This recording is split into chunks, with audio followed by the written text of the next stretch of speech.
Opérer un tournant économique, les autorités de transition exigent désormais aux sociétés minières présentes sur son sol de construire des raffineries sur place. Reportage Abdoulrahman Ba, lors de Matos. Boffa et sa terre rouge, typique des sols bauxitiques. La Guinée dispose des plus grandes réserves de bauxite de la planète. Elle en est aussi le premier producteur au monde.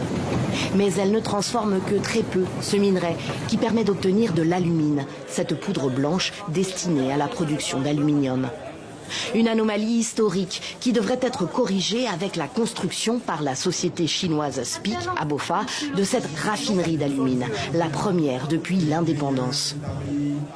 Les entreprises qui ont tous l'obligation de construire leurs raffineries en Guinée n'ont plus d'excuses. Ils doivent se conformer au code minier de la République de Guinée et se conformer à leurs conventions signées.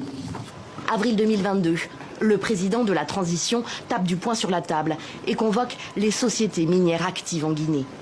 Le général Mamadi Doumbouya leur rappelle que les conventions qu'elles ont signées avec l'État les obligent à transformer sur place la bauxite. Il leur donne quelques semaines pour agir et promet des sanctions.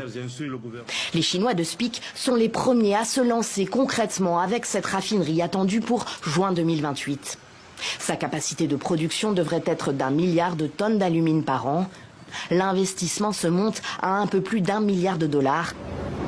4000 emplois doivent être créés pendant la phase de construction. Et d'autres, espère-t-on dans la région, devraient suivre tant direct qu'indirect dans les transports, la logistique. Pour cet économiste, l'État guinéen doit aussi se réformer pour que les recettes générées par la transformation des matières premières guinéennes en général profitent réellement au pays. L'État doit créer un cadre juridique et fiscal incitatif qui est stable. Et l'État doit promouvoir la bonne gouvernance, l'État doit protéger l'environnement et l'État doit créer des infrastructures qui peuvent être l'énergie, les routes, les ports et un bon code minier attractif. Pour cet économiste et pour d'autres observateurs, la transformation des matières premières guinéennes en Guinée est un enjeu de souveraineté nationale qui peut à terme permettre au pays de s'imposer sur les marchés mondiaux.